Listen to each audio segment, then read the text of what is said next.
Wang, and welcome to Unspeakable. This is the show about inventing brand new words, created by three amazing guests.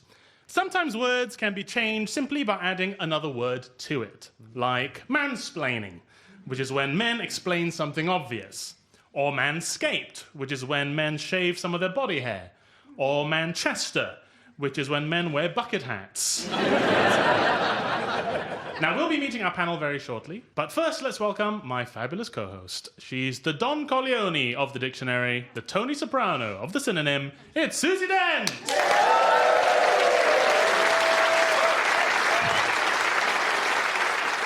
Hello. Hi, Susie. What do you think of zarf? I've only just learned the word zarf. Yeah. So a zarf is essentially the cardboard sleeve that you have on your hot cup of coffee. Zarf. It's from an Arabic word, and they used to be incredibly ornate, sort of silver and embellished with jewels and things. Now we just have cardboard ones. Life is better now, apparently. But useful to know. If you go back, please may I have a zarf.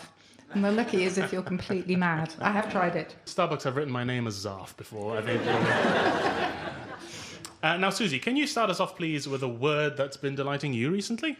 Yes. It sounds like it should be a little bit rude, but I absolutely love this. It was genuinely a word in the 18th century for a penguin, and it was arsefoot. Because that's exactly what it looks like. They're sort of waddling around on their arse. Oh, right. Do penguins have knees? I actually don't know the answer to that.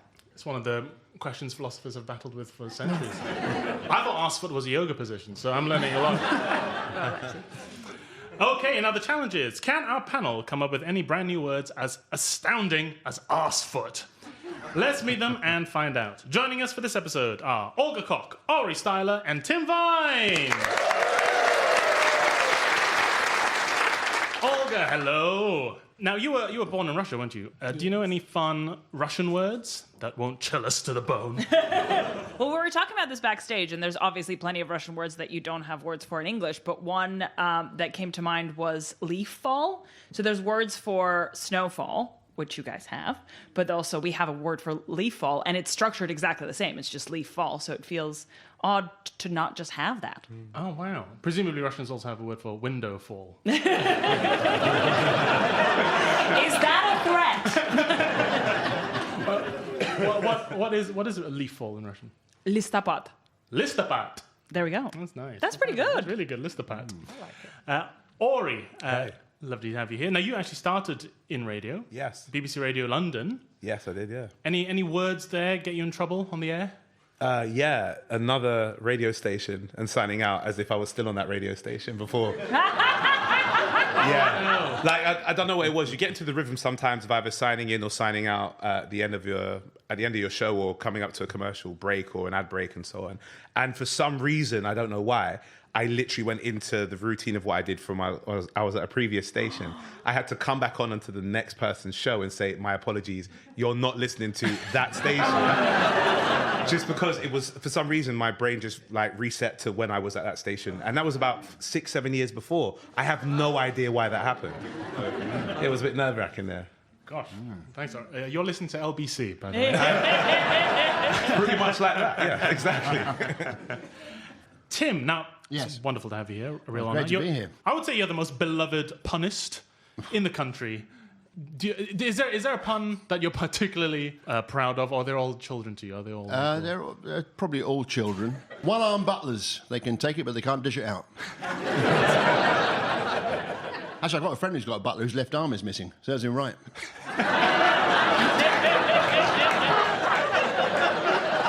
Right. Let's play Unspeakable. Each of our guests has come armed with a brand new word of their own invention that describes an experience, emotion, object, or sensation that currently has no word to define it. Okay. Whichever word I deem to be the most useful for humanity will be added to the one true book of books. No, not my upcoming cookbook of difficult stir-fries, Wang's Walk Hard. I'm talking about the Unspeakable Dictionary. So, let's start the game with our first word, which comes from Tim Vine. Tim, please give us your word, then tell us a brief definition, and tell us why you're so keen for it to be created. The word is squirmish. SQUIRRMISH. There's a double R there, which gives the clue. And it's the sense In any time or place that you're being spied on by a squirrel. Right. You will notice this next time you see a squirrel. Whenever you see a squirrel, they're already looking at you. Oh my gosh, that is true. And that happens in the garden or something. You go, oh, look, there's a squirrel. And he's already giving you this sort of, yeah, I know. And you're a human, I know. And then it's when the crossover happens, when that first happens indoors, and you spot a squirrel outside looking at you indoors. And that's only got to happen a couple of times. And then after that, you will start to feel squirmish without seeing a squirrel. What do you think the squirrels want from you? I don't think they want anything. I think they're just a bit bored because all they do is stand around. They're always burying nuts in my back garden. I thought that was just a cartoon thing. But they literally bury little nuts, acorns. Yeah, and they don't remember where they No, put them either, do it's they? like 95% of them, I think, quite often get forgotten about. Oh, wow. But they're so important for ecology then, because lovely oak trees grow in your back Is that why garden. but why do they... That's a bit of a flaw in the species. If they've got one Yes. job to bury nuts and they don't know Yeah. where they put them. I know, and if you look at the estimates, it says anything from 15% to 95%. I've done my research on this. Right. But they do frequently forget, which I think is quite cute. And while you were doing this research, did you feel squirmish? I did. I absolutely did. I would have thought that squirrels would make terrible spies because they've always got a tail. Come on, yeah. Tim, did you like my squirrel joke, or did you think it was a corny line? I have to do this. This is like asking Serena Williams about my serve. I need to... This is the best of the best here. I loved all your squirrel jokes. They're absolutely brilliant. I'm just trying to think if I have any squirrel jokes. Susie, what do you make of squirmish? Do you like squirmish? Yes, I think it's really clever. And I love the etymology of squirrel itself, because it's from the Greek for shadow tail. And if you think about it, its bushy tail is sort of held over its body like a sunshade. That's why it's called a shadow tail, which I think is gorgeous. Shadow tail sounds a lot grander than a squirrel. Squirrel. If someone's like, oh my God, there's a shadow tail behind you, I'm about to die. Yeah, that is much more spy-like. It's also very hard to find an animal with a tail where their tail doesn't cast a shadow, isn't it? a shadow, Oh, it's shadow a shade over over the their body. over them. So, Sorry. yes, Not just one with Sorry, a that's just shadowless. shadow. Yeah. that would be creepy. It's like when they named the orange, and then presumably saw that other things were also orange. You're like, nah. Oh, what came first, the orange, the fruit, or the colour? It was the fruit. Was it? Yes. Oh, Right. Colour came Is second. that right? that makes sense. It's kind of like when you like paints. Some paint shades are named after things that have already been Yeah, named and Magnolia. labelled. So yeah. Don't tell me eggshell's been after something. Susie, my jokes are often called corny. I've always wondered where that word comes from, corny. Oh, yeah, this is an insult towards country hicks. So, first of all, it was people who bought corn catalogues, whatever they are. Wait, what? Oh, are you sure you're saying that right? Catalogues. Right, okay. Corn catalogues. And the jokes in there were apparently really bad. Right, gosh, Yeah. wow. And this I is know, in it's a bit America mean. or here? In America, In yeah. America, okay. Yeah. Gosh. Olga, do you ever feel squirmish? Do you ever feel like an animal is watching you without your knowledge? Yeah, it feels very like, a woman, it feels watched by a man, and men feel watched by squirrels. Ah! And that's how the world works. It's the voyeur treadmill. Yeah, the voyeur. yeah. So like men watch women, only squirrels. Yeah, so there's like a man outside my door watching me change on a tree with his binoculars, but there's actually a squirrel on another tree watching him watch me. I guess the question is why are you changing on a tree, Olga? That's an odd place to do it. Do you get spied on by animals, Aurie? Well, yeah, but we're not really animals, but we call them pigs. Oh, right, yeah. That's an animal. Oh, I see.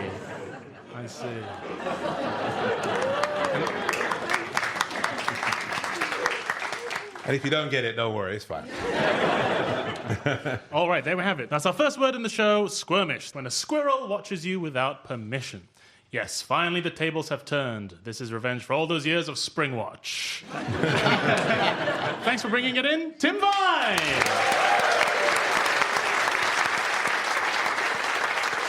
Right, now, these are the voyages of the starship Unspeakable, and our continuing mission is to seek out new words and expressions, to boldly go where no panel show has gone before. And in that spirit, it's over to Susie to present our regional word of the week. This is, I just think, a lovely word from Suffolk, and it's smuse. And smuse is spelled S-M-E-U-S-E. And it's a gap made by the repeated passage of small animals through a hedge. So, you know, sometimes you see them in your hedges, in your garden, just a tiny, tiny little gap. And that's where hedgehogs and squirrels, I'm afraid, will be, making a little path. Yeah, you all are. Tim is terrified one's going to pop out with a pair of binoculars and a notebook. Smuse, that's very sweet. Okay, it's time to hear our second new word of the show, and this one is the creation of Olga Koch. Olga, please tell us your word, then give us a definition, and tell us why it matters to you. My word is eyebrows, or two eyebrows, and that is spelled I-B-R-O-W-S-E, and it means to Google oneself. Okay, yeah.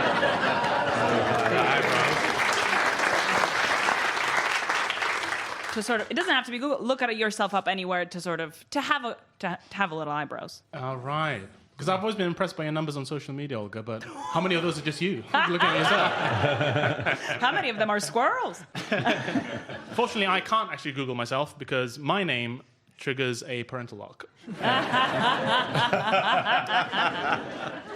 Susie, eyebrows. I think it's a lovely, lovely word for the modern age, but eyebrows already exists, as in the things. Yeah, not with this spelling though. So, but eyebrows actually pop up in unexpected places in English. So, you know, the word supercilious, that goes back to the Latin supercilium, which meant an eyebrow. And so if your eyebrows are raised, you look haughty and disdainful, which is how supercilious came about.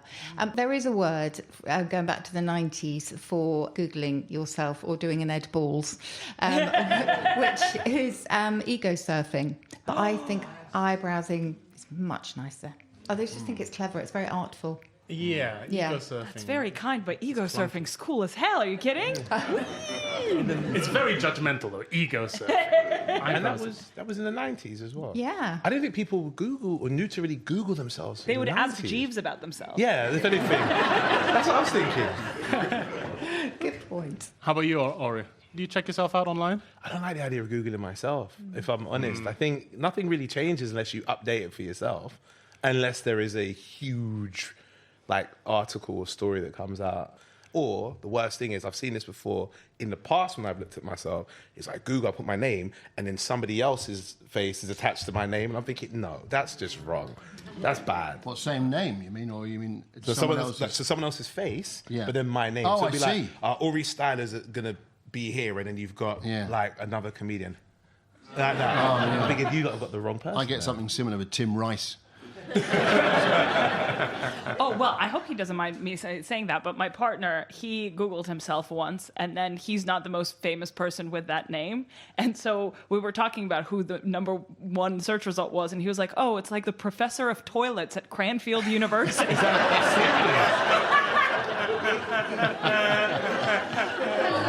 That's like, That's great. that's like a child's insult. What are you, the professor of toilets? So when he puts his name in, if that guy's face comes up, is that like having a flashback?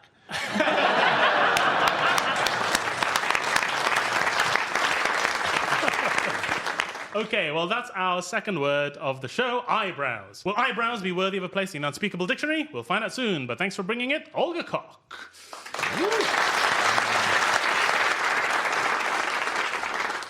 Now, Isaac Newton said that every action has an equal and opposite reaction. Like when someone calls you an idiot, and you say, no, you're an idiot. That's physics. And here at Unspeakable, we don't just grow new words, we also prune weeds that are getting out of control. To help us out, we're asking our guests to send a personal bête noire to the word jail. Aurie, let's start with you. What word would you like to get rid of forever? This word kind of irritates me a lot. Just not the word itself, but how it sounds when it's said on a drunken night out. And if I say it normally like this, it sounds just like a word. Yas. But you've heard this before, that you'll be out somewhere and then you'll have it'll be a group of guys, a group of girls, and someone's had a lot to drink, and all of a sudden what you hear is, yes, like that. And it just cuts through me at times when I hear just that kind of shouty noise. around me in that sense. Other words like hey or hey makes sense to me, but yeah, like that, it sounds like you're screaming, you're being attacked, but also having a good time, and it just kind of throws me off at the same time. So this is the new Yas, that kind of like from Yas Queen. Not even so much. Even Yas Queen with the together sounds good because I know you're not the threat, or I know you're not in danger. I like that Queen softens things. Queen softens it. It really It's like, does. put your hands where I can see them, Queen. Yeah. that works.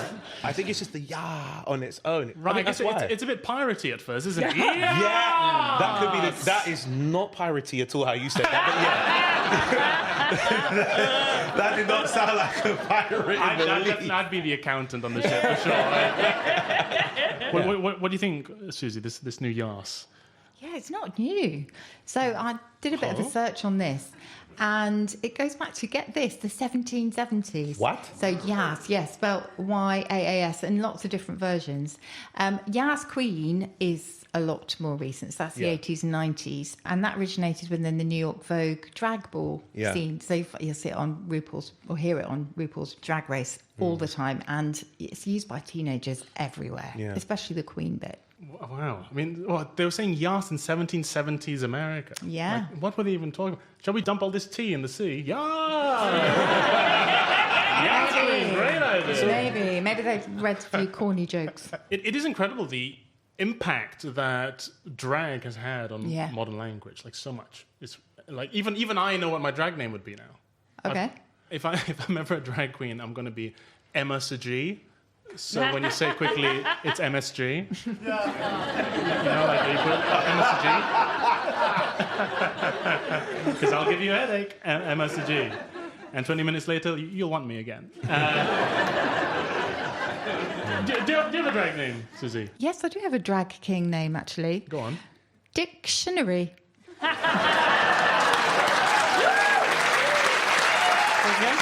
Really good work. Really good work. Olga, what about you? What word would you like to put in prison? Okay, I have no real explanation to this other than instinct. I hate the word eatery.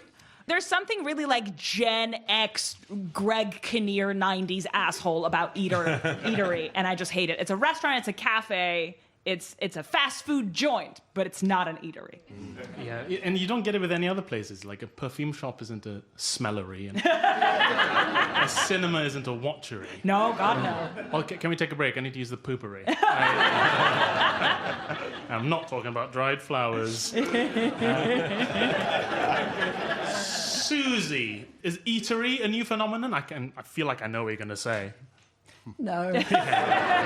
So it's first recorded in 1901. And if you go back earlier still, you could go and buy alcohol in a drinkery. You're kidding. No, you would wash your clothes in a washery. And so many rooms are actually named after their function. So a parlour is where you would go and parley, where you would talk. A boudoir, famously from the French boudet, was where a woman could go and sulk. It was the sulking room. Also, you know how whenever you write an essay in high school and then you have to go back and replace a repeated word with the synonyms? Eatery is that. You said restaurant too many times. You go back, you say, what's another word for? After eatery, how much lower can you go? Nom nom room. Like how much worse can it get? And Tim, what's your choice for a word to be given a spell in the cells? The word is stranger. And it's because the word strange, it has the word strange in it. So you just naturally assume that anyone you don't know is weird and strange and should be avoided. Whereas I really like talking to strangers. It's a joy of my life. That's why I'm here, to be honest with you. The point being that strangers are, but in most situations, well, pretty much every single situation, strangers is just as a friend you haven't. I'm trying to think of a greeting card. It's just a friend you haven't got to know yet, or something. But it's true, isn't it? You know, we're all essentially, knowable. What do you think, Susie? What do you think about stranger? Yeah, well, Tim's absolutely right. So it is because we've always viewed foreigners with suspicion. So strangers because they are strange, outlandish because they came from the outlands, heathens because they lived on the heath. And foreign itself is from sort of outside, almost like in the forest. But the Greeks thought that all foreigners made unintelligible sounds. It sounded a bit like ba, ba, ba, ba, ba. So they called them barbarians. for that reason, because it meant foreign. And the Romans thought the Celts over there were weird, and so they gave them the word foreigner, because Wales goes back to the Old English for foreign. So we get Cornwall was the headland of the foreigners, because it's got wool. It's related to Wales. So we've always kind of seen people as being a bit, I don't know what they're like, so they're strange. I do this thing sometimes when I'm walking down the street. If you see like a burly chap coming past holding a dog on a lead, and I say something like, he looks like trouble, and then the bloke goes, no, he's fine. Like I was talking to the dog. That sometimes makes strangers laugh. And then the other one, which is great to do if you're ever in a steam room, or a sauna, is you just because when we're there with strangers, no one ever talks to each other. You just all sort of stare across the towels at each other, and you just let the silence hover for a bit, and then you go, I think there's something wrong with this lift. Thank you all for your suggestions for the word jail. Now, before we lock up the word jail for good, let's see if our studio audience have got any verbal villains they'd like to do away with.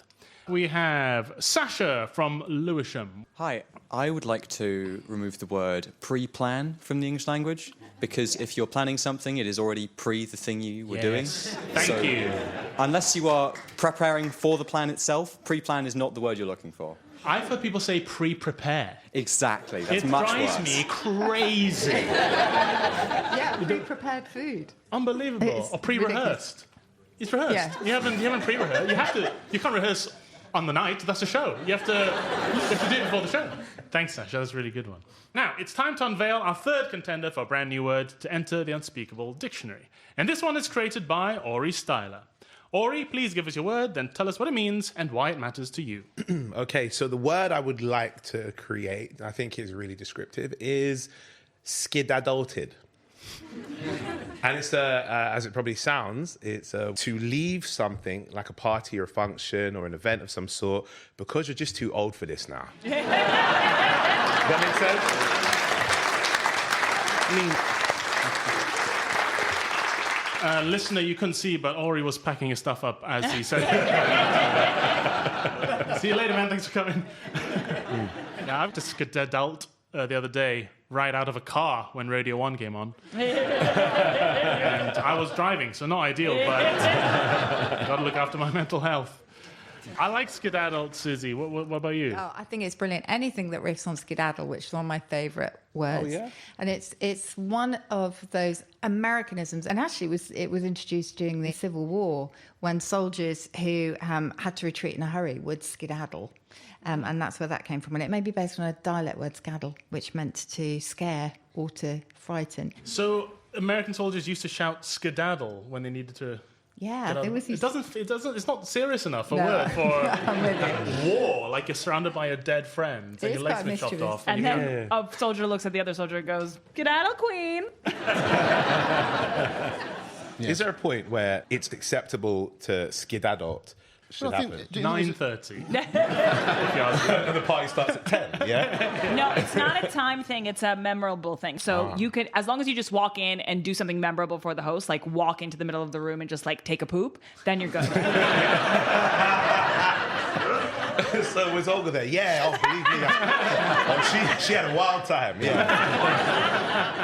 The other way of looking at it is that actually none of us are too old for anything. If you're alive, you're young, Aurie. No. So, Good. we're all on the thinnest band, like a hair's breadth, the present that moves through time. We're balanced on it. Old, young, we're alive. Get out there and go to a party for some 7-year-olds and enjoy yourself.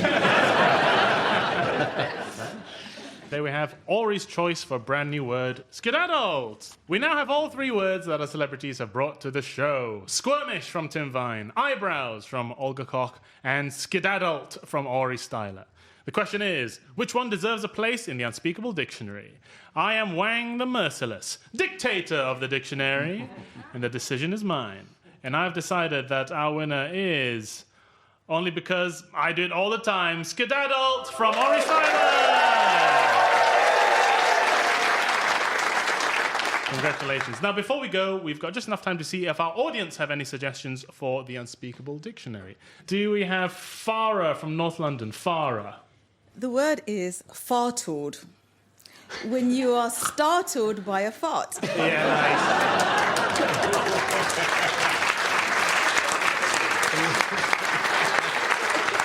Really good. Is this your own? That's what I would. Yeah, is it your own part?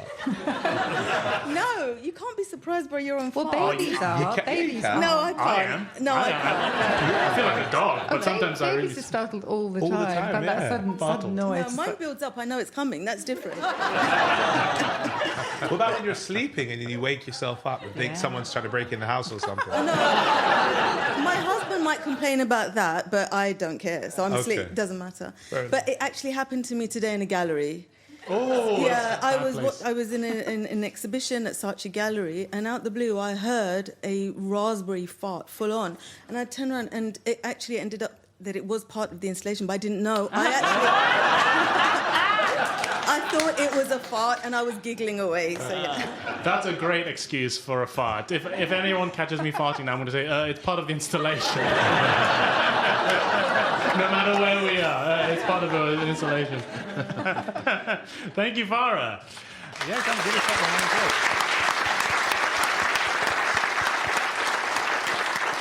the Now, of course, our final word goes to Susie. Susie, will you send us on our way with a final wordly wonder, please? Yes, I have a feeling this one might be quite useful at the moment. Forewallowed. And to be forewallowed is to be excessively weary from tossing and turning all night. Yeah. Because you're fartling all For night your long. fartling, and particularly if you're really hot, you are just forewallowed every morning. I like that. All right, Susie, I get it. You're exhausted and you want to skedaddle. Thank you very much, Susie. That brings us to the end of the show. Olga's off to tend to her eyebrows, Aurie's up past his bedtime, and Tim just wants to make friends with the audience, unless they're a squirrel. Thanks very much to the superlative Susie Dent, and to our guests, Olga Koch, Aurie Styla, and Tim Vine. I'm Phil Wang, and this has been Unspeakable. Goodbye! Unspeakable was presented by Phil Wang and Susie Dent, with guests Olga Koch, Aurie Styla, and Tim Vine. It was devised by Joe Varley, additional material was written by Matthew Crosby and James Farmer, and the producer was John Harvey. It's a Brown Bread production for BBC Radio 4.